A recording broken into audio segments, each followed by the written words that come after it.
Hi, I'm Jen, and this is Roast the Post, the story behind the bullet points. Hey, everybody. This week we have kind of a special episode. We are doing something a little bit different. Jen and I, believe it or not, when we started this podcast, we were pretty much strangers.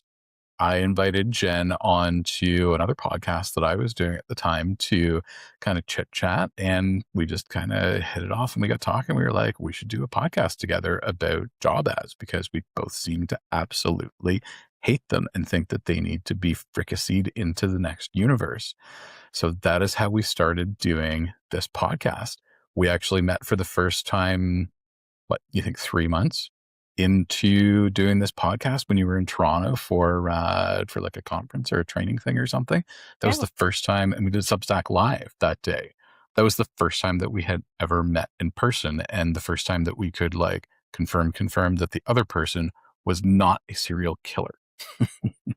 Absolutely. Yeah. Didn't know each other at all, hit it off, and how it's been 6 months of podcasting together.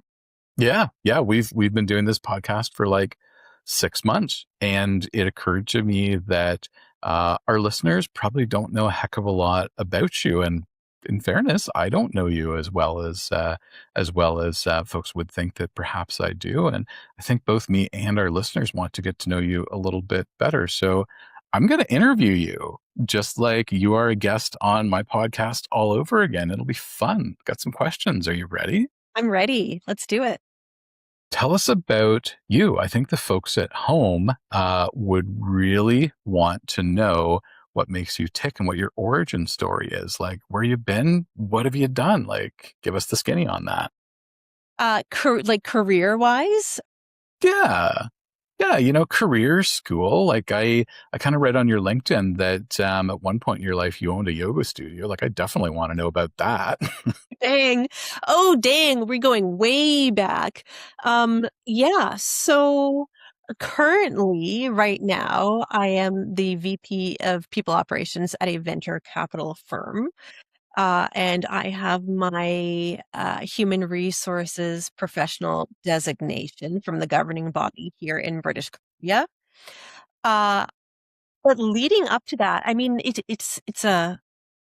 I'm trying to think of the right adjective here. I guess it's an interesting story. It's hard to say that when you're talking about yourself. Um, I don't have a formal education. I did not go to college. I did not go to university. I barely graduated high school. I was a very chaotic and rebellious younger person. So the younger version of me would probably jump out a window if they knew that I was going to grow up to be an HR lady. So that's what I think is really interesting about this. I was very rebellious and very much struggled with traditional kind of school setting and curriculum. I had a lot going on in my personal life, my childhood and my relationship with my parents. And I did spend some time in the foster care system.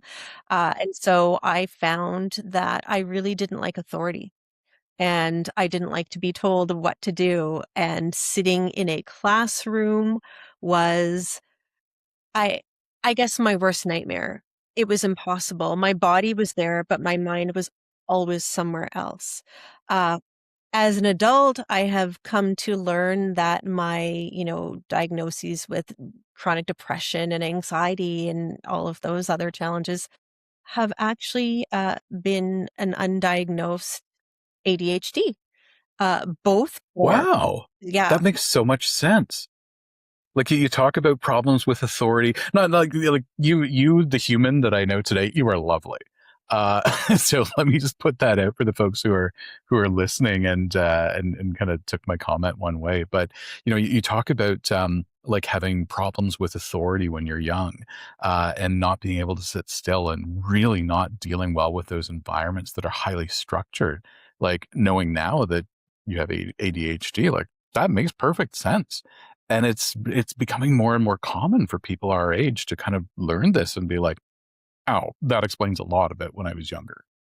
Absolutely. And I think for women especially too, we do tend to get passed over and just not taken seriously in our pursuit of a proper diagnosis. But yeah, inattentive and hyperactive ADHD. And it is really kind of, I'm processing it now and just tying it back to my childhood and kind of grieving for the opportunities that I think just I didn't pursue because I didn't think that I could, or because I couldn't, sit in a classroom, or I struggled with authority. So all of that is to say that, and that's not the reason why, like a lot of people with ADHD are highly successful people who do have degrees and PhDs and all of that stuff. It was not for me. That structure was not for me. And so I did briefly try to go to college and really again found that I was struggling. For women, I think a lot of the time, not always, but a lot of the time, ADHD doesn't show up necessarily as the inability to sit still or the need to fidget, but it's more internally what's happening in your brain. And I think that's what was happening for me, is just very easily distracted. And so I did a bunch of things. You listed the yoga studio. I was a yoga teacher. I opened up my own yoga studio. I dabbled in all sorts of different things. I have been, and I think always will be, somewhat of a job hopper. And it wasn't until I found a job where I felt seen and heard for the first time by someone that I considered a true career, and that was in human resources. And so somebody at a company I worked for was the head of human resources. I was an office manager. They got to know me. They got to see the potential in me. They got to see some of the soft skills that I had that were applicable, and really mentored me into a human resources career. And that's led me to where I am now.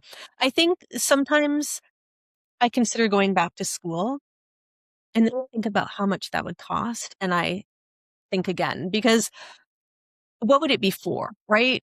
Who would it be to satisfy? I have a successful career. I'm doing really well. I think I'm on par with a lot of people who would be in a similar cohort age-wise. And so I think I'm pretty happy with my career, and I've hustled really hard to get where I am at. I spend and dedicate a lot of my time learning, and I think that's what I apply to the work that I do now. So that's a little bit about my background. I go into the school thing too, just because that seems to be a given. It's a big part of the conversation. People will ask, well, where did you go to school, or what did you study in school? And there's a lot of shame that comes with saying, well, I didn't. I got my designation by challenging the exam and taking a different pathway uh, that was available to me, and still landed on the other side of it. So I'm pretty proud of that. As you should be, I can absolutely see, that's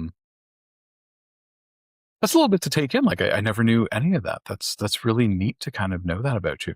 Um, I can see where shame, the idea of like, you're asked, oh, where did you go to school? Because it is such a common thing for professionals and white collar jobs, particularly, to have degrees, diplomas, or advanced degrees in many cases. Like the number of job ads that we see for entry level positions where it says, we want an MBA. I personally think that's a little nuts. That's pretty overkill. But you say that there's a feeling of shame when you answer that question by saying, I haven't gone to school. But the other side of that is that you are in a leadership position in a venture capital firm, which is a notoriously challenging industry. Like, you're a vice president, you've achieved many of the same things that people who have advanced degrees have achieved, but you didn't need the degree. You did it in spite of not having a degree. So like, I can understand why you would say that, oh, there's some shame associated with answering that question. But on the flip side, that's actually kind of kick-ass. Like, that's a big deal, and it's something that you should be really proud of. And like, anybody who asks that question and thinks that it's shameful that you don't have an education is kind of dumb.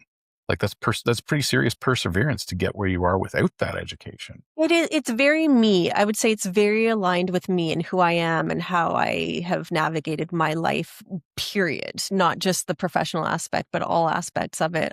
So I think that there should be some pride in that. Maybe we can talk a little bit about what that has looked like for applying for jobs, actually, because you named some. Interesting. I could never get a job with the government. Even most like the lowest level entry level role, I could never get a job with the government. So there's certain companies that I'll never be able to work at, no matter how many other certifications or designations I have, no matter how successful maybe my Substack is or this podcast. I've written for the Globe and Mail. I've been published by the Globe and Mail. I've been a speaker coach and featured speaker for Disrupt HR several times, which is like the TED Talk for the HR industry. And so I've facilitated webinars for CPHR, the governing body. Um, but those things don't necessarily matter when one of the requirements in a job ad is a degree. And so that's one of the things that I've always had to come to terms with. And that was part of the reason why I did pursue my designation and challenge the exam, was because I needed something. I'm like, I can do this. I can do anything you put in front of me. I will do it. But like, how do you get that foot in the door when you don't have post-secondary education? And so I would say that what has helped me, and for anyone listening out there who finds themselves in the same situation, that it's knowing what kind of companies don't look for people or would be willing to overlook that. So it's not going to be like Deloitte, and it's not going to be government jobs and things like that. It's going to be maybe social impact jobs whose mission might align with the idea of hiring someone who doesn't have a post-secondary education, and really being thoughtful about where it is that you would like to work, and yeah, what they would be willing to overlook based on those soft skills that we always talk about. Yeah, and that's also kind of an artifact.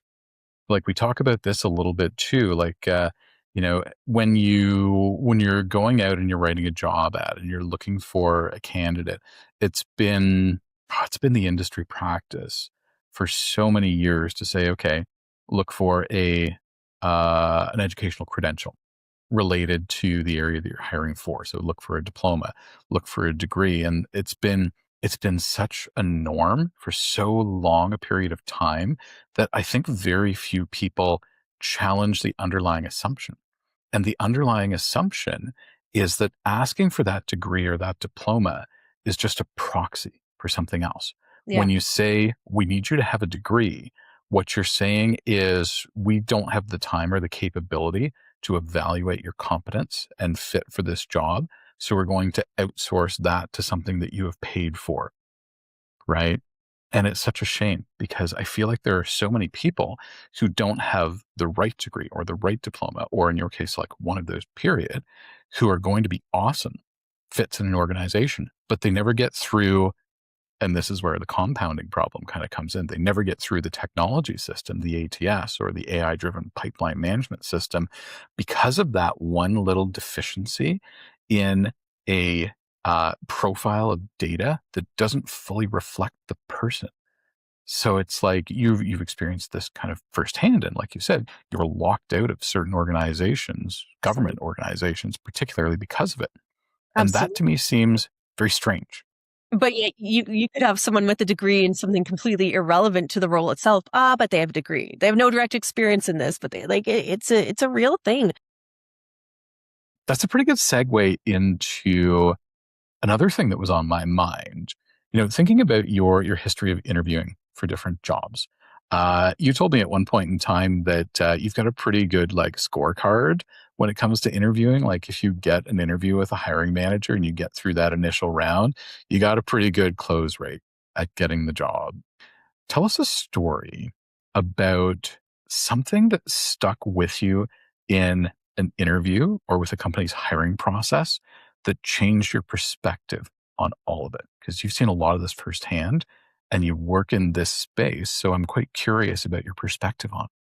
I guess here's a story. This hopefully this answers your question. I was part of an interview panel and hiring for a role in an organization. So I wasn't the one being interviewed, uh, but the kind of senior leader, hiring manager, really torpedoed the interview process. And I found that they were asking candidates different questions based on like the kind of the vibe that they were getting from them. So they weren't following the process. They weren't asking the same standard questions, except for one. And I have a huge problem with that because then you're not treating everyone equally, right? Like you're going down a different path with someone based on their personality and you're not assessing them on equal grounds. And so maybe there's a time and place for that in the interview process, but you really start to go down that path of, oh, this person is the person I can vibe with better. This person is the one that I could see myself working with more. And it's really based on personality versus some of the other things that you should be looking for when you're interviewing. But this hiring manager slash senior leader asked people, again, this question was not on the interview question list. What qualities about your parents do you see most in yourself? Like it was a very Weird. simple question. Yeah. And I was immediately repulsed by that question because for people who have a complicated relationship with their parents, or maybe they don't have parents, or maybe they never had parents, maybe they aged out of the foster care system, right? Like, what an inappropriate question to ask. And so after the interviews, I sent an email just explaining a little bit about my personal self and why I myself might find that to be an uncomfortable interview question and why that might translate more broadly to other candidates as well, and that we should no longer be asking that question. And this was someone who's like a white hetero cis man who went to a very well-known Ivy League university and could not understand why I was saying that we shouldn't be asking this question, like could not put himself in that mindset. And I guess the lesson for me there was that not everyone is good at interviewing. Not everyone should be part of the interview panel. And having a bad interviewer can absolutely torpedo the interview process and make you lose really good candidates because they're either not able to represent themselves properly or you're just giving them a really terrible experience. So I think that was like a really good lesson for me was that dang, I think I can interview people really well, but it is a skill set, and not everyone has that skill set, and not everyone should be part of the interview process. I think we've all worked at companies where it's like panel after panel after panel because they just want everyone to be part of the interview process, and not everyone needs to be or should be part of it. So I would say that that's probably one of the bigger lessons that I've learned. Yeah, and interviews, a lot of people treat interviews as conversations. And don't get me wrong, I am not against conversational interviews. I actually kind of prefer them. Have a little bit of like leeway to go left and right and really dive into certain topics that come up that are interesting. But you need to prepare for an interview and you need to have a plan. You need to have a structured, very realistic and pragmatic understanding of what information you're trying to surface, right? So if you just go into the interview and you're like, I'm just gonna have a bit of a chit chat with them for 10 minutes, and if the vibes are good, then let's hire them. Mm, that's not going to work out so well. No, because then how do you decide who you're hiring? Like, well, then you think about when you're determining the quality of the candidate. Well, how do you know? Like, if you didn't ask them, say, 5 candidates the same questions, you didn't assess them. How are you assessing this person? And so you're going into it with just not like inadequate information to make a good decision. So yeah, absolutely. That's a great segue into another question that was on my mind. We've talked about this a little bit here and there on the show, and it comes up the odd time in episodes. But what is one red flag that you see in job ads that you really wish more people noticed? It's just like it smacks you in the face, and you're like, why don't people see this? There's got to be something like that for you.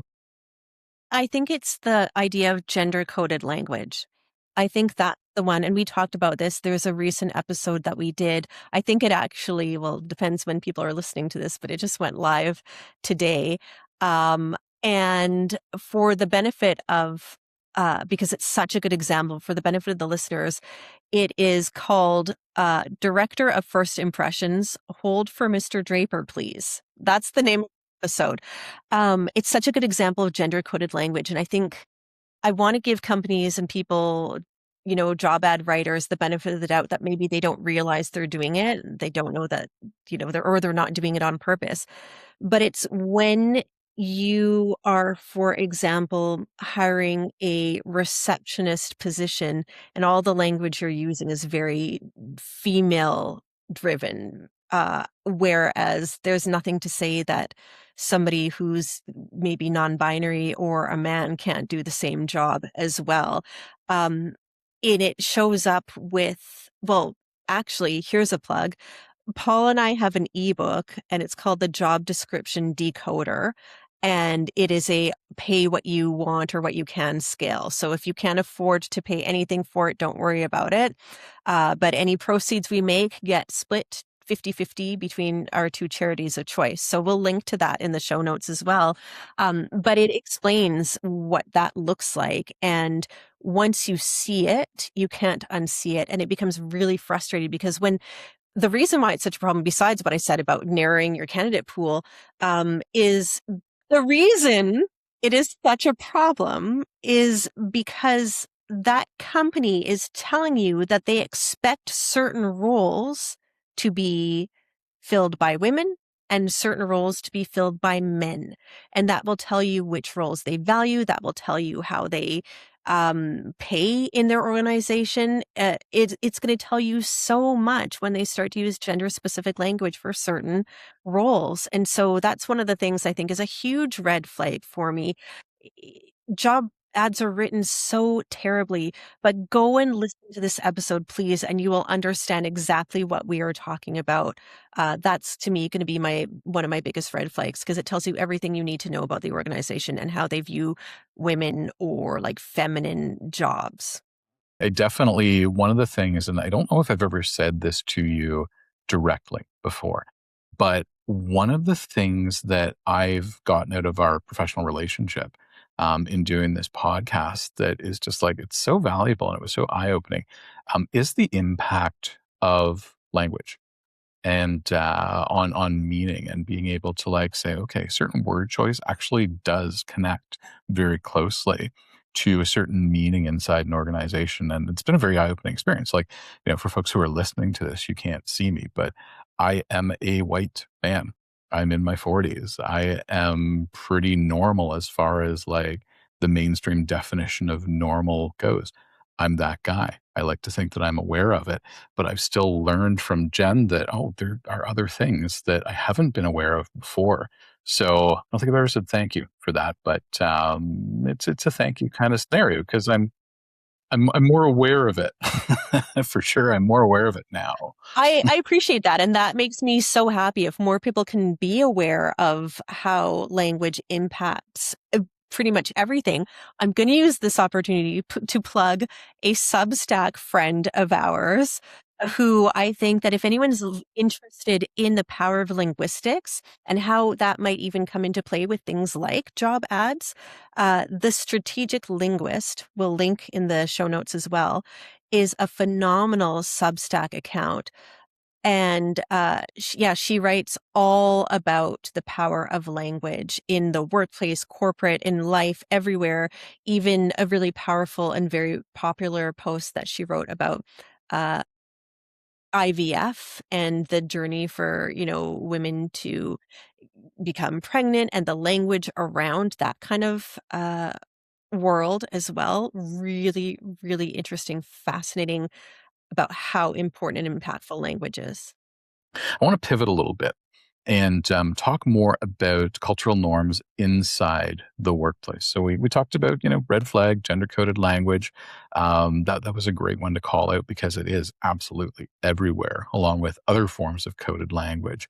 But thinking about cultural norms in the workplace, is there one that you find particularly overrated or goofy, or it's just like, why are we still doing this? People, come on.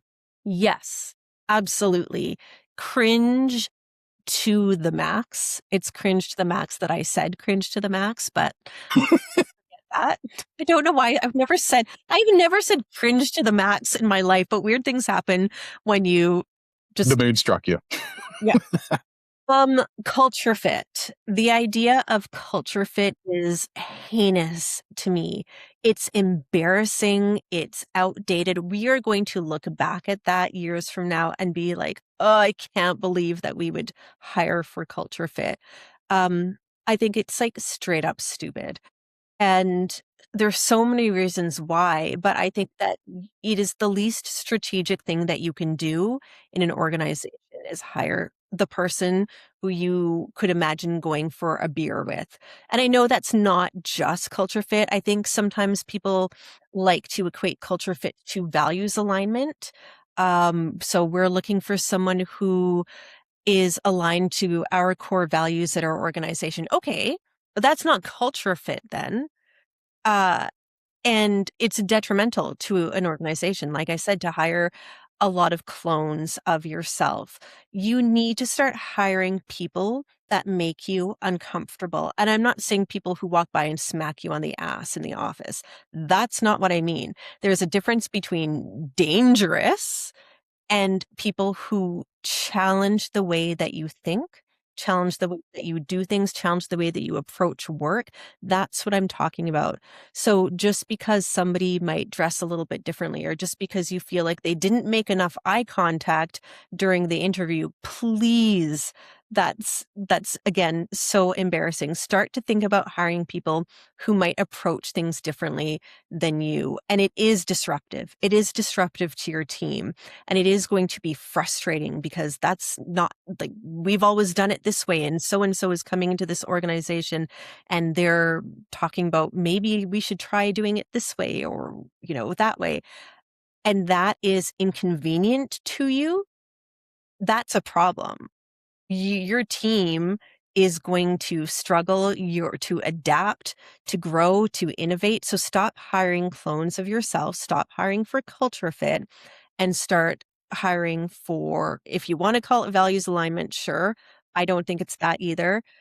There's this concept that I like that I have coined called collaborative range, and I write about it on my Substack, Uncompliant.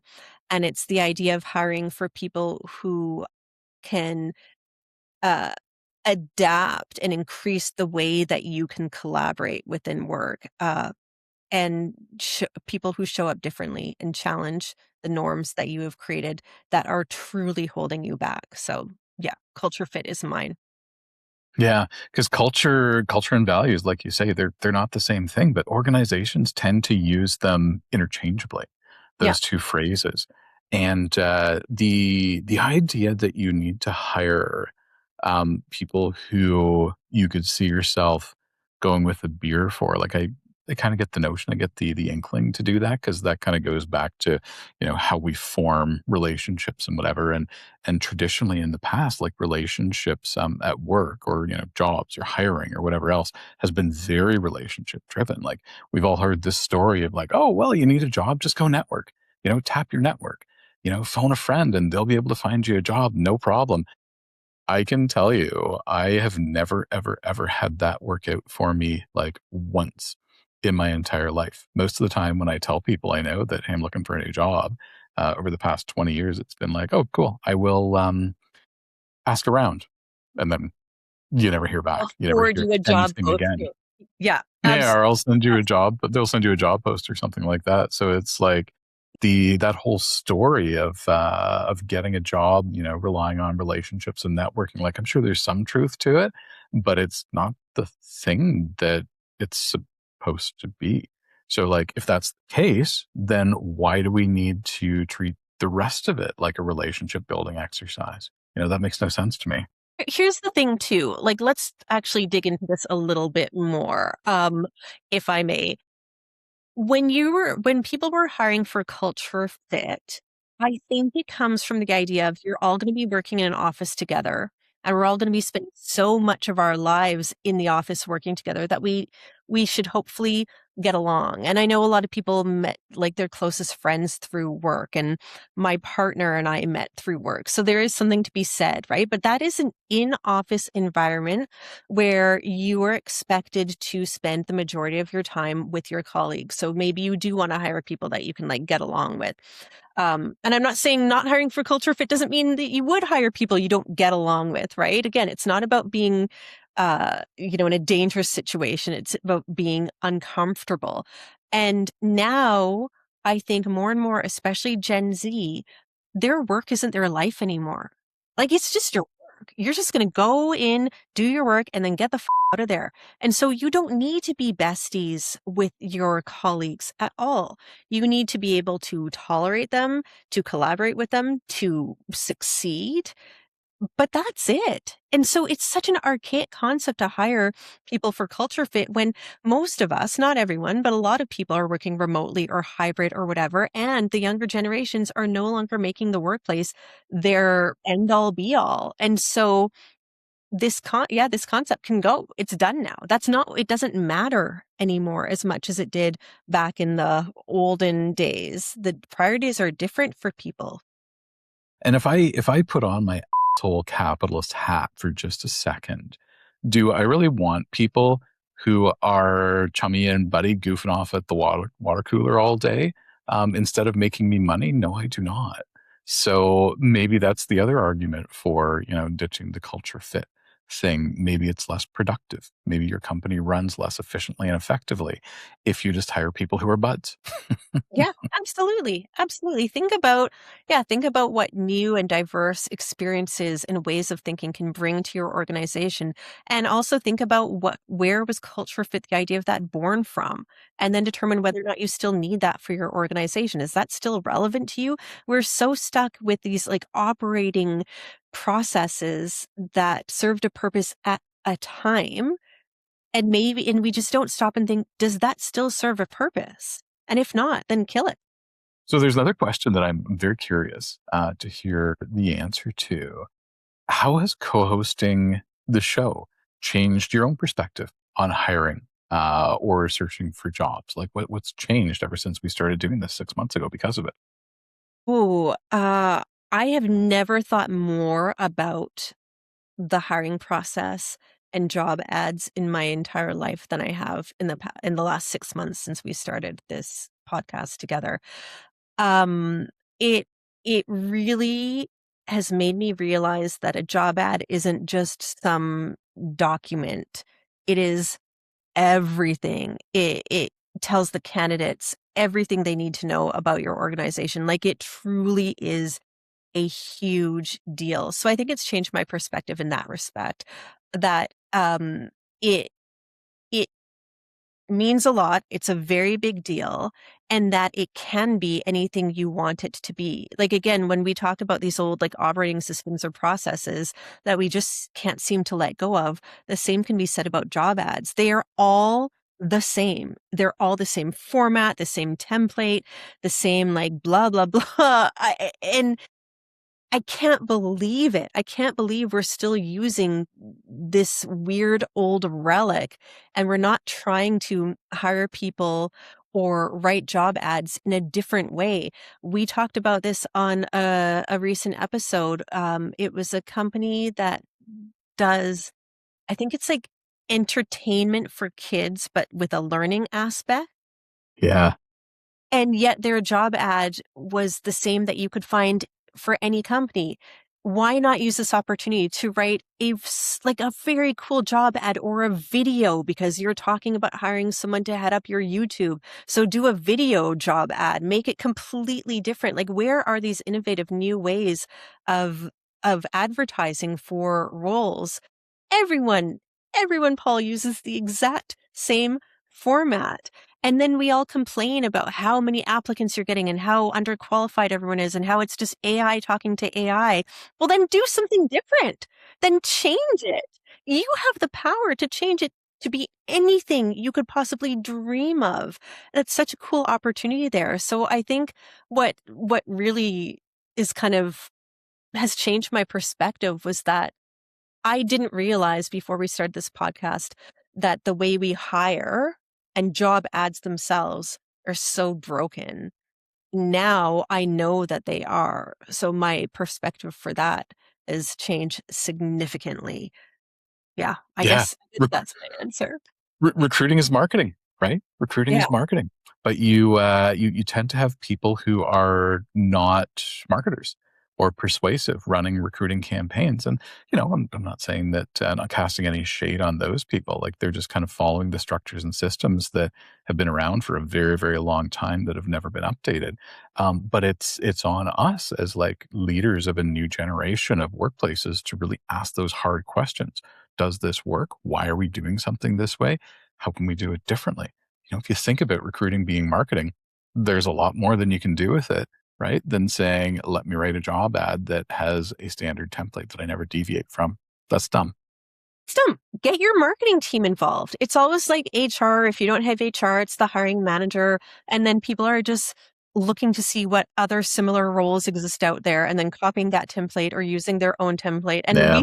we know this because we see a lot of mistakes in the job ads too. Like you can tell that they were just copied and pasted from previous ones or like does your job actually require someone with this specific designation? Do they actually need that? Like HR, for example, a lot of roles require a specific designation.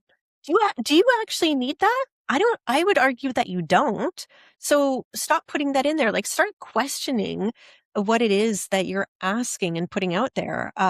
So yeah, it's really changed my perspective and how I see. I can't look at job ads anymore without dissecting them and taking them apart and like rewriting them and like that urge to reach out to the company and be like, we can do this for you a lot better than what you've just done.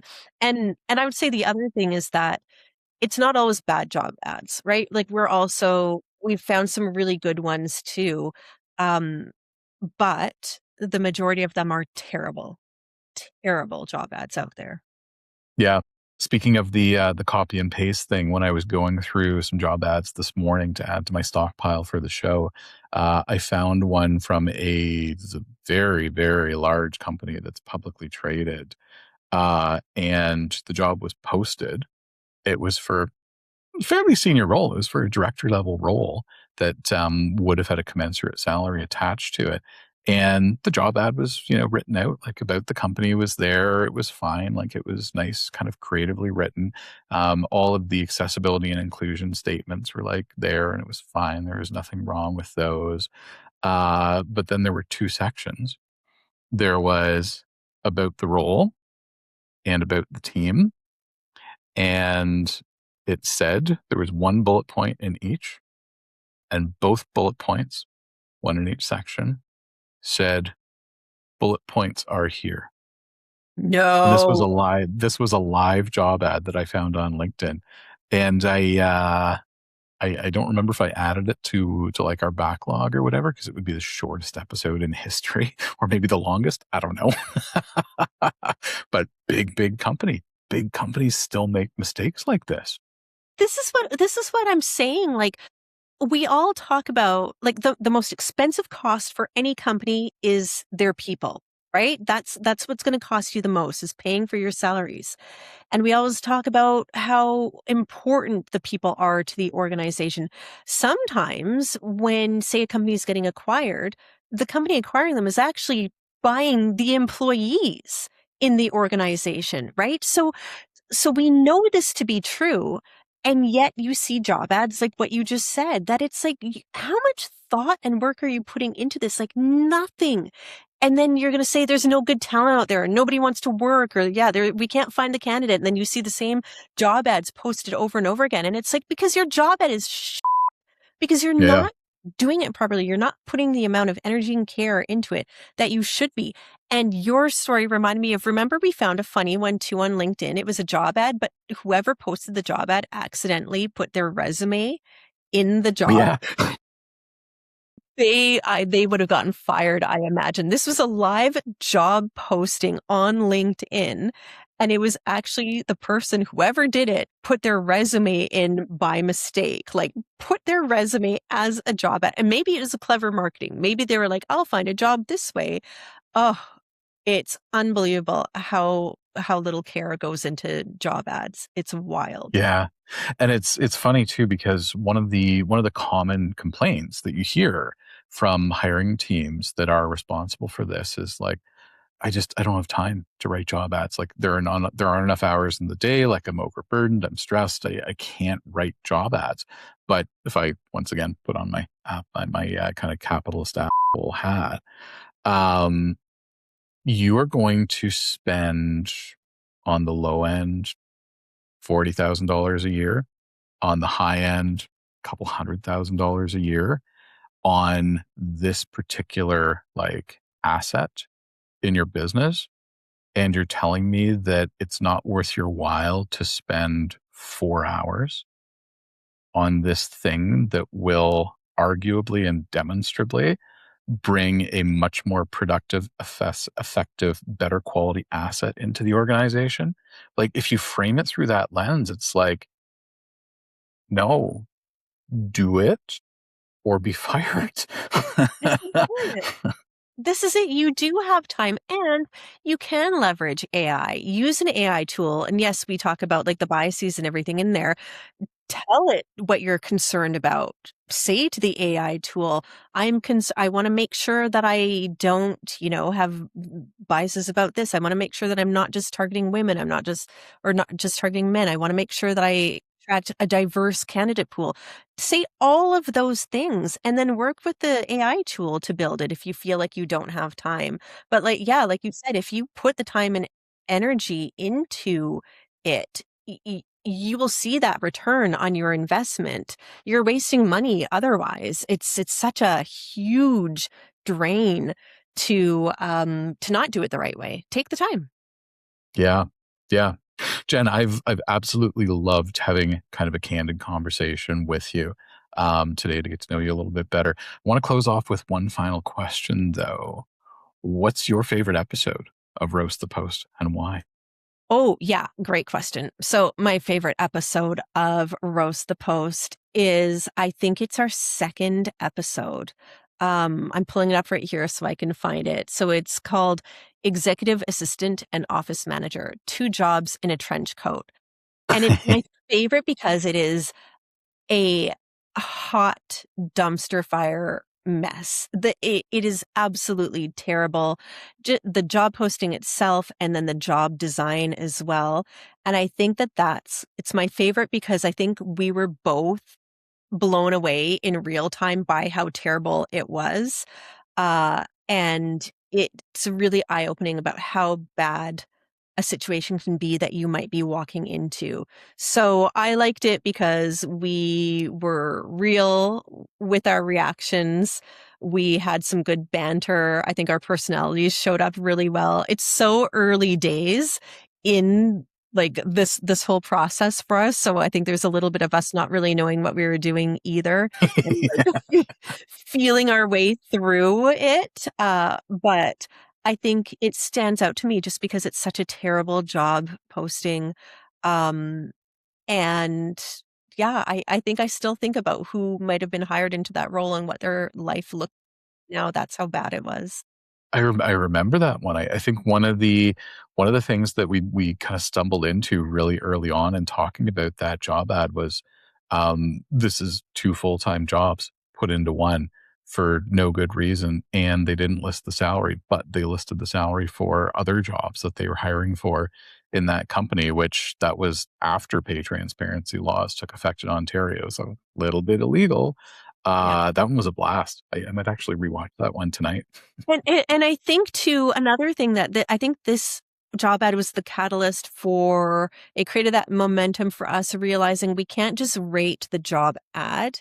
We also Mm. have to rate the job design because you can tell about the job design based on the job ad. So I think that was one of those eye-opening moments where if it didn't spur us to do it, it got us, towards that point where we're like, oh yeah, we got to rate two things here, the job ad and the job design, because they are two different things. But you can see it right there. I remember that now, yeah, because that's where the story behind the bullet points came from. We started thinking about the organization, and we were like, "Oh, what does this actually tell us about the organization, like the structure of the organization and the teams and everything. Yeah, I remember that now. That was a lot of fun. Yeah, so I'd say that's my favorite. Cool. Well, this has been another episode of Roast the Post, a little bit different personal interview with Jen, so we can get to know her a little bit better. We will be back next week with another episode. If you're not subscribed, you should go do that. See y'all later. I just burped. Thanks for joining us on another episode of Roast the Post. If this episode made you feel feisty, leave a rating or review wherever you watched or listened. It turns the algorithm into our own personal butler and helps new listeners find the show. We record new episodes every week in our live studio audience. Check the link in the show notes if you want to join us.